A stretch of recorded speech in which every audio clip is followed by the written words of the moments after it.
Você já se perguntou por que você faz o que você faz? Você já entendeu qual é o seu propósito de vida? Por que você veio à Terra?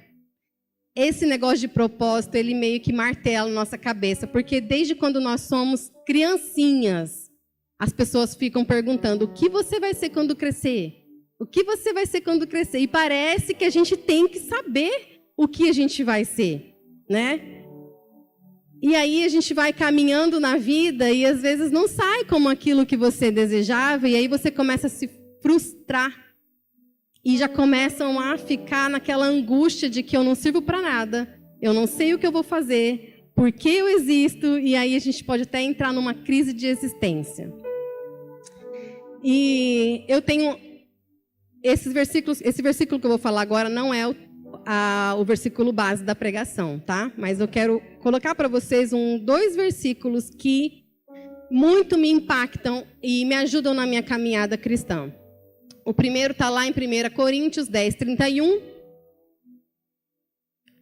Ele diz assim: portanto, quer comais, quer bebais, ou façais outra coisa qualquer, fazei tudo para a glória de Deus. Quando esse versículo se tornou real na minha vida, eu comecei a entender exatamente o que quer dizer a palavra tudo. T-U-D-O. Tudo, era tudo. Não é apenas aquilo que você faz para mostrar para alguém, ou aquilo que você faz se destaca. Não. É tudo. Tudo engloba o que você faz. Se você faz para exaltar e glorificar o nome de Deus. E é maravilhoso quando a gente entende isso. E não quer dizer que você vai sempre, ou que eu, estou falando de mim agora, que eu vou sempre acertar. Não, mas eu vou tentar diminuir os erros, porque eu sei que o que eu fizer vai glorificar o nome de Deus, ou vai envergonhar o nome de Deus. Então eu posso pensar antes de agir. E teve um tempo na minha vida que eu sim levei um choque de existência. Eu sempre fui muito ativa, trabalho desde nova, então eu sempre tive um pouco da minha independência e tudo mais. E aí a minha crise de existência chegou quando a minha Gabi chegou, a minha filha, 15 anos atrás. E eu levei um choque, porque num dia eu ganhei ela e no outro eu estava em casa. E eu já não era mais aquela pessoa que eu vinha sendo. No dia que eu cheguei em casa, e nos outros, uma semana depois, 2 semanas depois, eu não podia mais para a faculdade. E eu queria voltar para a minha faculdade, eu queria concluir o curso. Eu não podia mais fazer as coisas que eu fazia. Eu não podia mais nem na padaria buscar as coisas do nosso lanche, porque era desagradável. Não dava para sair de casa. E aí eu comecei a ficar assim, mal e angustiada, porque eu só estava servindo para mamadeira. Falei, meu Deus, eu só existo para isso agora, minha vida vai acabar, porque agora eu vou ser mãe para sempre. Não vai mais ter minha vida sem ela, agora é para sempre.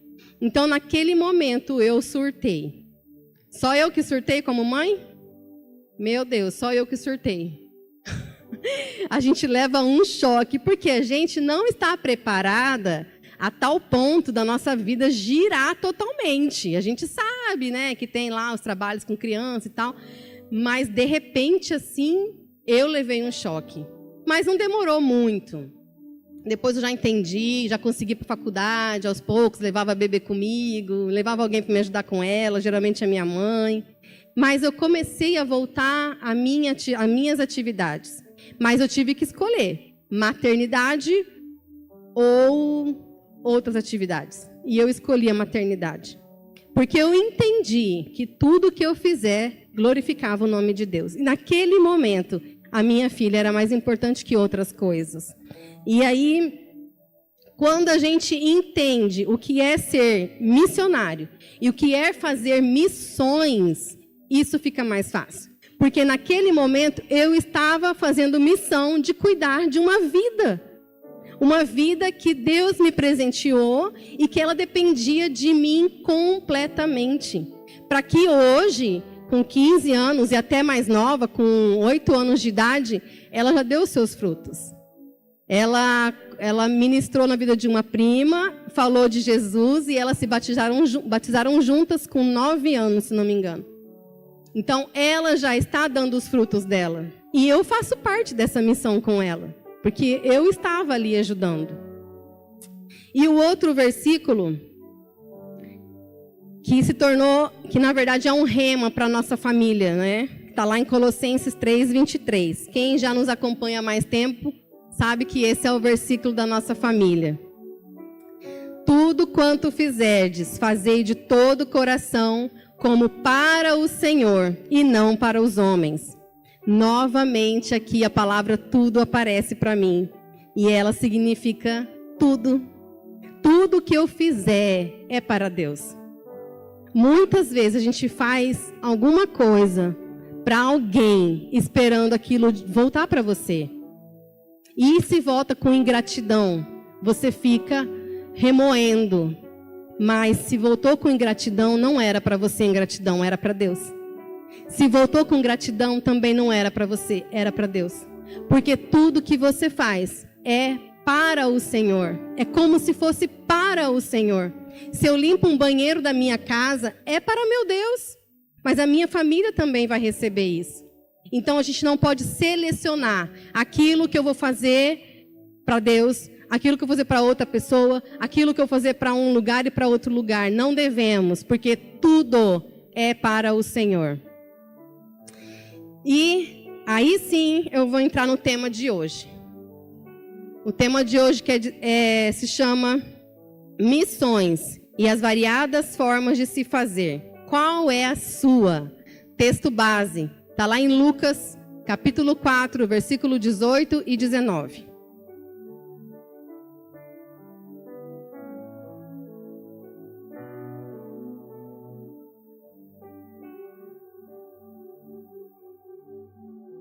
O Espírito do Senhor está sobre mim, pelo que me ungiu para evangelizar os pobres. Enviou-me para proclamar libertação aos cativos e restauração da vista aos cegos, para pôr em liberdade os oprimidos e apregoar o ano aceitável do Senhor. Missionário é quem tem uma missão. Qual é a sua missão de vida?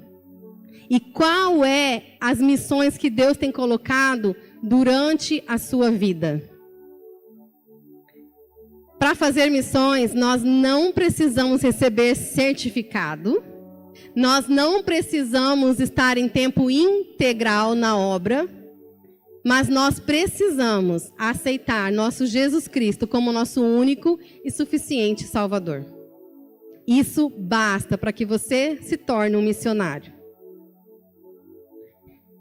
E há 5 anos atrás eu fui promovida para missionária em tempo integral. E eu louvo a Deus por isso. O meu tio é mesmo um homem de coragem e de visão. Ele enxerga aquilo que a gente não enxergou ainda. Mas eu louvo a Deus por isso, por ele ter dado esse discernimento. E o que mudou na minha vida quando eu passei a ser missionária em tempo integral? Agora eu recebo para fazer o que eu fazia de graça. Quando eu estava lá em Campo Grande, eu já fazia o que eu faço aqui. Nós liderávamos células, trabalhávamos no Ministério Infantil, trabalhávamos com encontro de casais, com cursos da UDF, que a gente já trouxe para vocês, era o que a gente fazia lá.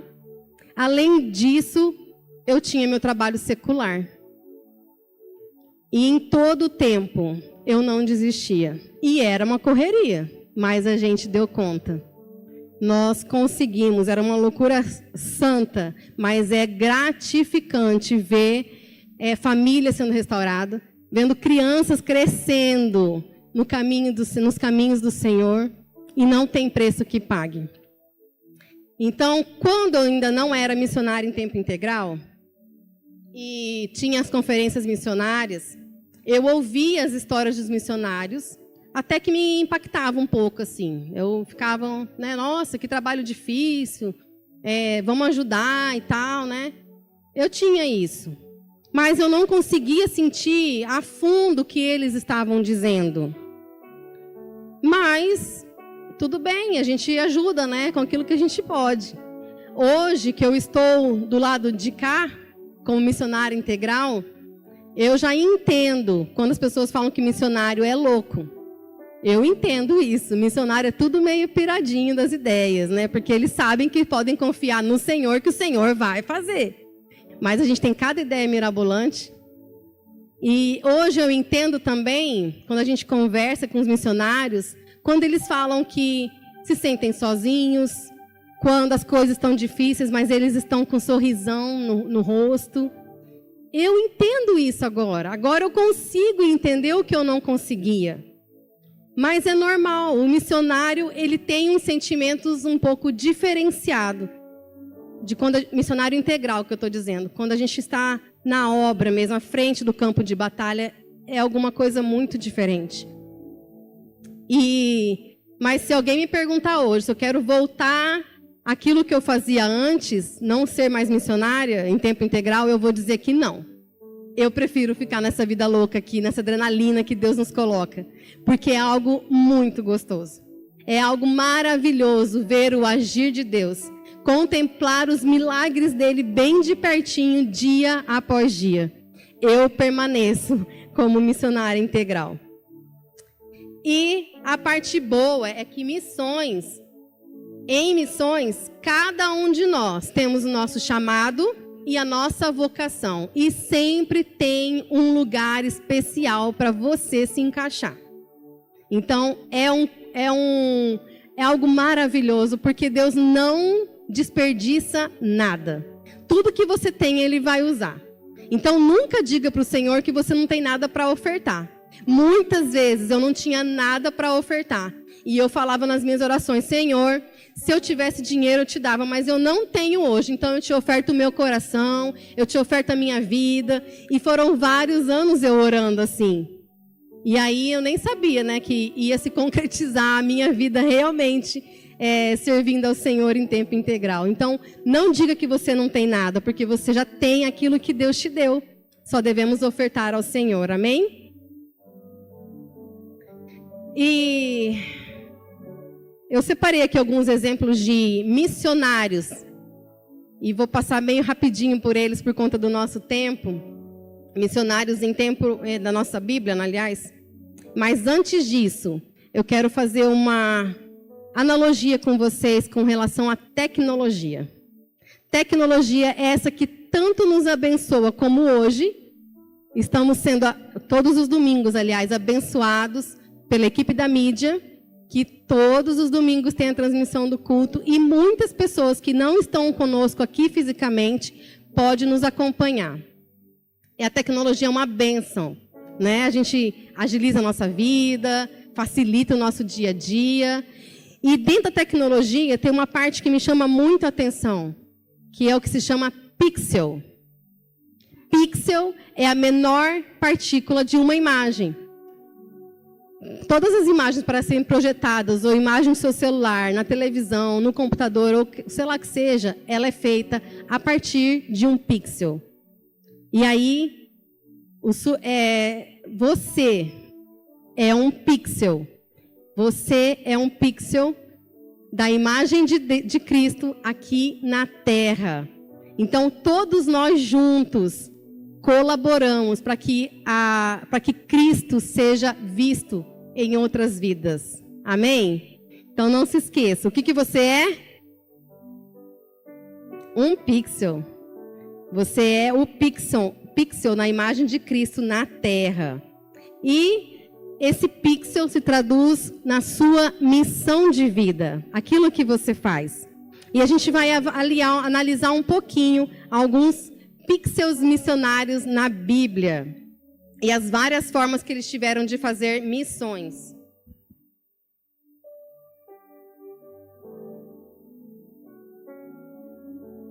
A primeira da minha lista é a Maria. Maria, a mãe do nosso Salvador, o Messias.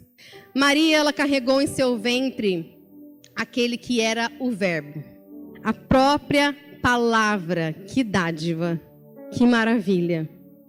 Ela não hesitou em nenhum momento quando ela foi chamada para essa missão. E naquele tempo, o que Deus pediu para ela era muito difícil. Uma mulher prestes a se casar, grávida. Você já imaginou o quanto que ela passou de preconceito? De pessoas acusando? E ela carregando, ela sabia quem estava dentro dela.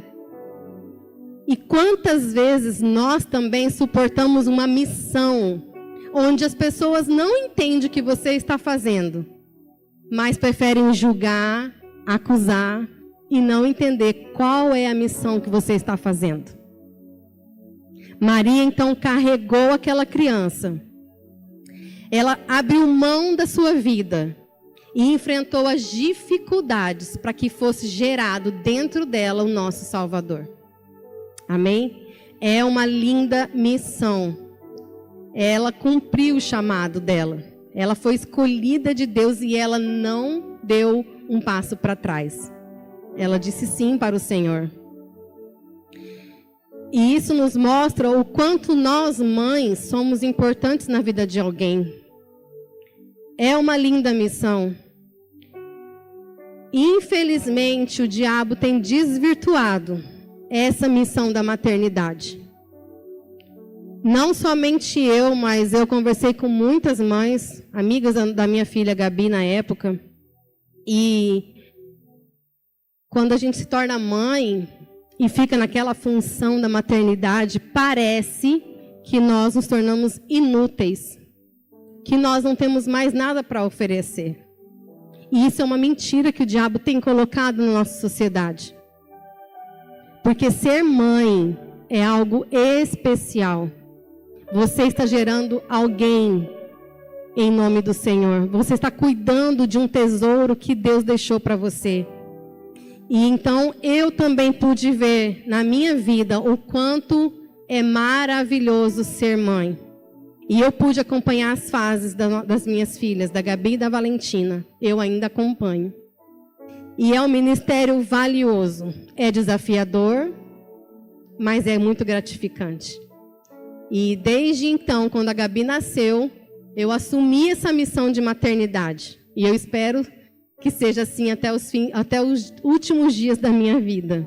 Nessa missão. Porque eu sei que isso também é para a glória de Deus. Amém? O meu segundo personagem é o corajoso José, o pai do Salvador. Ele foi um homem de coragem, de posição. Ele suportou juntamente com Maria as retaliações que ela passou. Ele estava também com ela. E ele conseguiu cuidar da Maria, zelar da Maria, fazer o melhor por ela para que ela recebesse aquela criança. Ele estava apoiando ela. E isso nos mostra que vocês, homens, são importantes para nós. Vocês, homens, são chamados para ser o verdadeiro sacerdote dos nossos lares. Vocês, homens, têm a missão valiosa e grandiosa de cuidar do coração da tua esposa, de zelar por ela, de demonstrar amor de várias formas, de orar por ela, de declarar bênçãos, de apoiar e de entender a missão que ela também carrega. Vocês, homens, são necessários nas nossas vidas. Não perca tempo. Não abra mão daquilo que Deus já colocou dentro de vocês, de se posicionarem como homens dentro da casa de vocês. A mãe, ela traz a ternura para dentro da casa. E o pai traz a segurança. A criança encontra o equilíbrio. E quando a criança vê o pai demonstrando amor para a mãe, com a mãe, ela já se sente segura. É algo maravilhoso. E quem ainda não fez o curso Como Criar Filhos, que nós temos aqui na nossa igreja, a gente ensina também sobre isso. A gente ensina que pai e mãe tem que ter um momento só deles, um dia só para eles. A gente ensina a criança a dormir sozinha na caminha dela, no quartinho dela. E dá resultado, meus irmãos. Então, aprendam aquilo que Deus tem ensinado para nós. Peguem isto e façam a diferença na vida de vocês, na família, na nossa sociedade. Isso é fazer missões também. É você estar glorificando o nome de Deus. Fazer o ID começa primeiro lá na sua casa. É o seu primeiro ministério. Não vai querer alcançar o mundo inteiro, viajar, falar Jesus te ama, mas lá na sua casa está tudo bagunçado. Primeiro na sua casa. Primeiro a sua esposa, seus filhos e depois o mundo. Amém? Você é um pixel na imagem de Cristo aqui na Terra. Terceiro personagens, um casal maravilhoso, Priscila e Áquila. Conheceram a Cristo através de Paulo. E a missão de Priscila e Áquila eram de ser colaboradores de Paulo, do Evangelho. Não somente de Paulo, mas de todos aqueles que estariam ali recebendo a palavra, tornando cristão. Eles estavam ali para apoiar Paulo financeiramente, para abençoar os irmãos, também para falar, para ministrar. Eles eram colaboradores. Então, você também pode ser um colaborador com aquilo que Deus tem colocado na sua vida. E, geralmente, a gente coloca tudo antes de missões. Priscila e Áquila tinham a profissão deles, mas aquela profissão era o que fazia transformar o Evangelho. Até a partir daquela profissão, eles podiam alcançar mais vidas. Eles podiam patrocinar mais coisas. Então, muitas vezes, a gente quer colocar o nosso trabalho antes da missão em si que Deus nos chamou. A gente tem tempo para todas as coisas, quando é com relação ao trabalho. Mas, geralmente, não é assim quando se fala em relação à missão, ou a servir na igreja, ou ajudar com a parte de voluntariado, não. Mas quando é trabalho, a gente faz. Então, a gente deve seguir os exemplos da Bíblia, Priscila e Áquila. Que eles faziam o trabalho, servir para o Senhor, e não ao contrário. Primeiro o mundo espiritual, depois o mundo material. Quarto personagem, Paulo. Um homem malvado da Bíblia, que fazia coisas terríveis com os cristãos, mas que de uma hora para outra foi transformado pelo poder de Deus. Ele foi alcançado. E ele se transformou num verdadeiro cristão, num genuíno. E a missão dele era falar de Jesus a qualquer preço. E ele sofreu muito. Foi preso, apanhou, o navio afundou, mas ele falava de Jesus em todo o tempo. Quando a gente lê as cartas de Paulo, era tanta empolgação que Paulo tem nas mensagens dele, nas cartas que ele deixou para nós, que a gente não consegue mensurar que naquele momento ele estava sofrendo. Porque não parece. Ele não deixa transparecer nas cartas o sofrimento, mas ele transparece a mensagem de Cristo. Porque Cristo é maior. Ele não deixa a gente sofrer com as coisas que ele tinha passado, aquelas dores momentâneas. Mas ele nos encoraja a prosseguirmos, mesmo com as nossas dificuldades. Então, Paulo foi uma voz de Cristo, um verdadeiro missionário, incansavelmente pregando do Evangelho. E nos ensina que, mesmo com as nossas dores, que nós todos vamos ter dores nessa vida, dificuldades. Mesmo com elas, nós temos que continuar. Não deixe que sua dor de cabeça, com o seu mau humor, ou o dia que você não acordou bem, não deixe que isso seja um empecilho de você continuar avançando. Às vezes, e muitas vezes, a gente marca uma visita para alguém, com o intuito de alcançar aquela pessoa, aí naquele dia dá quase tudo errado. Só não dá errado porque você acordou. Mas dá tudo errado praticamente. E aí o que você fala? Vou desmarcar outro dia, eu marco. E esse dia nunca chega, parece. Então não desmarca não. Se você marcou um compromisso com alguém, vá. Não deixe o inimigo ganhar o espaço que Deus já está deixando para você. Tem coisas que a gente é impedido de fazer por nós mesmos. Ou então acorda com uma dor de cabeça, um mal-estar, não sei o quê. E aí você fez um compromisso na igreja, um compromisso com alguém, um compromisso de fazer um trabalho na igreja. E aí você fala, não vou poder ir não. Porque não estou legal, não estou bem, né? E você esquece que aquela coisinha que parece que é tão pequenininha que você está fazendo, ela faz parte de uma imagem maior. Você está mostrando para outras pessoas que Cristo, e aí, Cristo deixa na mão quando você mais precisa? Então, nós precisamos nos unir, porque nós unidos mostramos a verdadeira imagem de Cristo. E a gente precisa melhorar nesse quesito como cristãos. Fez um compromisso, assuma.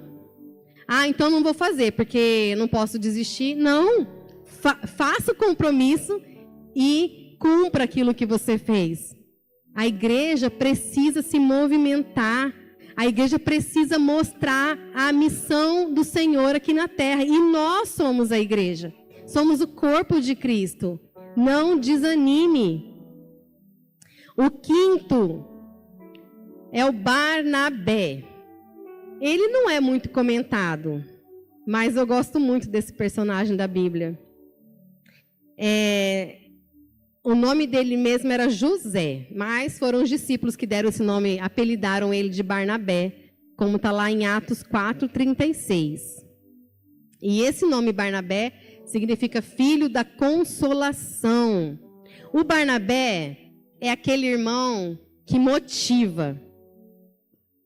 José, a quem os apóstolos deram o sobrenome de Barnabé, que quer dizer filho da exortação, levita, natural de Chipre. Aí mais para frente fala que é filho da consolação também. E ele é aquele irmão que motiva os cristãos. Ele chega empolgado, se você está meio desanimado, ele vai te animar. Não desiste, continua, é assim mesmo, mas Deus vai te abençoar, você vai colher frutos. Quem conhece o irmão Barnabé aí? Que precisa de um irmão Barnabé? Conhece? Eu estava fazendo essa mensagem, lembrei do Lando e da Tina. Lando e Tina têm sido Barnabé na minha vida esses dias, esses tempos. Todos nós precisamos também de um Barnabé. Se você não tem, procure um Barnabé na tua vida. Quando está desanimado, ele vai lá e te chacoalha, levanta, continua, não desiste. Porque na caminhada cristã a gente quer desistir muitas vezes, não é fácil não. Não é. É cada desafio, mas imagina que esse desafio é só um teste. A sua terra prometida é o céu. Você vai chegar lá com êxito, com vitória, mas não desista daquilo que Deus tem colocado na sua vida, como missão, como vocação, como chamado. Seja onde você estiver, fazendo o que você estiver. Se Deus colocou no teu coração, não é pequeno, não é em vão. E muitas vezes, irmãos, a gente desanima porque existe uma coisa que se chama comparação. E hoje em dia a comparação está muito em alta. Rede social, você fica olhando a vida dos outros e se comparando com aquela vida. E isso te traz tristeza, porque parece que você não está tão bem quanto aquela pessoa. E também em missões, em células, você fica vendo às vezes fotos de células grandes, células se movimentando, e você fala, poxa, a minha não cresce, ninguém quer ser co-líder, ninguém quer liderar, ninguém isso. E aí você começa a desanimar. Não se compare, porque o que Deus tem para você é só para você. Amém? Ele não vai desistir de você. E nem você vai desistir da missão que Ele confiou nas suas mãos.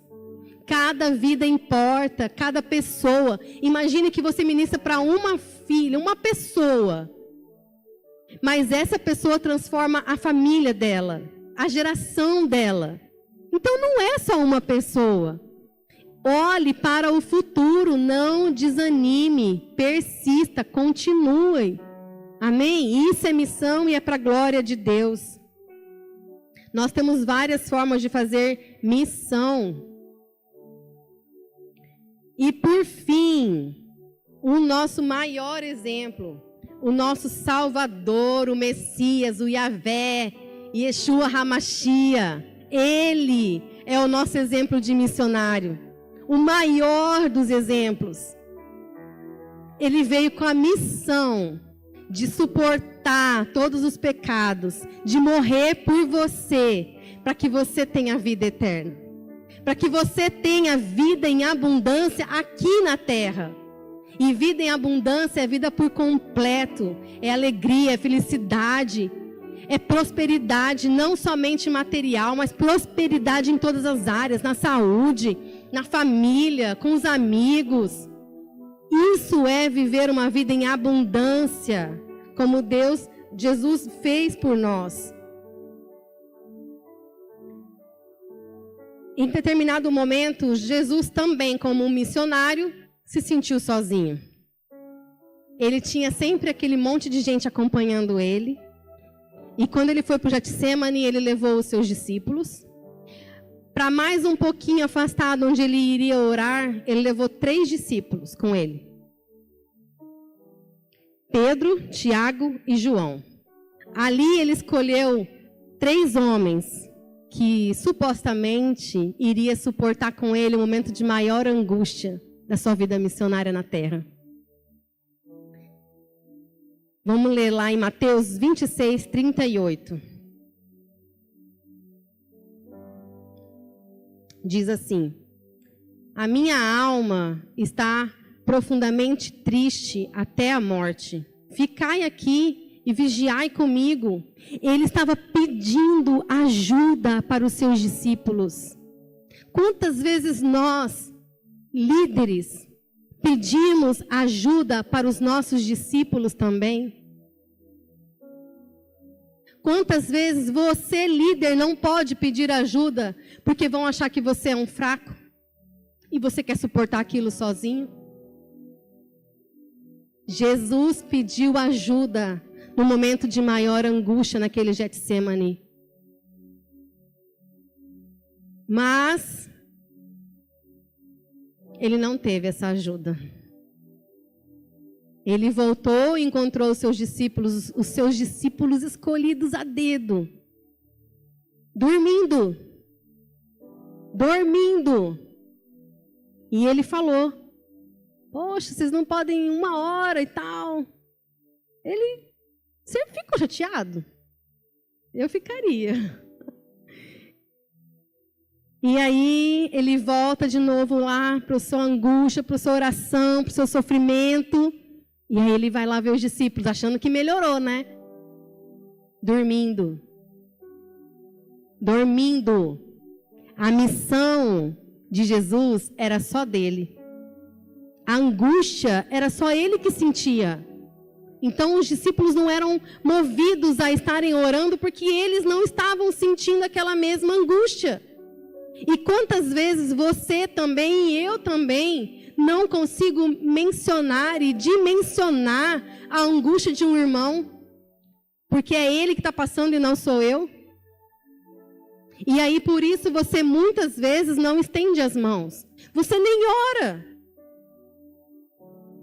Fala, vou estar orando por você, mas você não ora. E muitas vezes a gente passa lá dentro de nós o emocional, o sofrimento, mas ninguém entende o que você está passando. Porque aquela missão é sua. Mas nós, como cristãos, devemos aprender a ter compaixão. Pelo menos a orar por aquela pessoa. Pelo menos mandar uma palavra de incentivo. Alguma coisinha que mostre que você se importa, mesmo que você não sente a dor. Eu acompanho várias pessoas, e tem pessoas que chegam para mim e falam dos seus sofrimentos, e eu não sei o que é aquele sentimento dela, porque eu nunca vivenciei aquele sentimento. E eu falo, olha, eu não faço ideia do que você está passando. Não sei resolver isso daí. Mas eu vou estar orando com você, eu vou estar orando por você. É o que eu posso fazer. eu me preocupar com alguém. E muitas vezes a gente acaba ignorando, porque a vida, a correria, te deixa afastado daquelas pessoas. Não sejam como esses discípulos que abandonaram Jesus nesse momento que ele mais estava precisando. E mesmo assim, mesmo no seu maior sofrimento, na sua angústia, Jesus não desanimou da missão para a qual ele veio, que era morrer por nós. Mas, tem uma passagem aqui em Mateus 26, 39, que diz assim: adiantando-se um pouco, prostrou-se sobre o seu rosto, orando e dizendo: meu Pai, se possível, passe de mim este cálice. Todavia, não seja como eu quero, e sim como tu queres. Meus irmãos, eu tenho comigo que a morte na cruz, Jesus já estava preparado.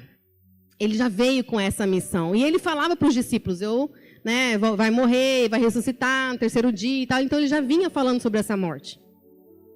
Mas nessa passagem aqui que ele fala, se não é possível passar de mim este cálice sem que eu beba, faça-se a tua vontade. Este cálice, meus irmãos, lá no Antigo Testamento mostra o que é. E aí vamos ler lá, Jeremias 25, 15 e 16. Diz assim: sabei, porém, com certeza, que se me matardes a mim, trarei sangue inocente sobre vós, sobre essa cidade, sobre os seus moradores. Porque, na verdade, o Senhor me enviou a vós outros para me ouvirdes dizer-vos estas palavras. Então, disseram os príncipes e todo o povo aos sacerdotes e aos profetas: este homem não é réu de morte, porque em nome do Senhor, nosso Deus, nos falou. Mas bem essa parte aqui do 15. Se me matardes a mim, trarei sangue inocente sobre vós, sobre esta cidade e sobre os seus moradores, porque na verdade o Senhor me enviou a vós outros, para me ouvir de dizer-vos esta palavra. Aliás, acho que eu li errado. Está errado, eu estou lendo errado. 25, 15 e 16. Deixa eu ler de novo aqui, sobre o cálice. Porque assim me disse o Senhor, o Deus de Israel: toma da minha mão este cálice do vinho do meu furor, e darás a beber dele a todas as nações a quais eu te enviar, para que bebam e tremam e enlouqueçam por causa da espada que eu enviarei para o meio delas. Aqui sim, o cálice, vinho do meu furor. E quando Deus, no Antigo Testamento, derramava este cálice, significava então a desolação, a perda e a maldição, o afastamento do Senhor, o afastamento de Deus. E quando Jesus diz lá em 26:39, no livro de Mateus: se não é possível passar de mim este cálice sem que eu beba, faça-se a tua vontade. A morte em si da cruz, na cruz, não era a maior angústia do nosso Senhor. Mas o momento de maior angústia é esse momento aqui, onde ele vai se tornar o próprio pecado. Porque ele vai carregar os nossos pecados. E quando nós estamos com pecados, nós automaticamente estamos afastados de Deus. E naquele momento, o cálice que ele ia tomar era exatamente isso. O afastamento do Senhor, a ira do Senhor. Ele se tornou pecado por mim e por você. Essa era a grande missão de Jesus Cristo. Então a angústia dele é ele ficar afastado do Senhor. Como ele diz lá em Mateus 27:46. Deus meu, por que me desamparaste? Ele estava sozinho. Deus não podia estar com ele porque ele estava sendo o próprio pecado, os nossos pecados. E nesse momento que ele carregou os nossos pecados, era um momento de realmente mostrar o amor de Deus por nós. Essa é a verdadeira missão. Mostrar o amor de Deus para outras pessoas. ser o amor de Deus na vida de alguém. Para ser missionário, você precisa aceitar esse Cristo que morreu na cruz e ressuscitou. Precisa declarar que Ele é o seu único e suficiente Salvador. E obedecer os mandamentos que Ele deixou.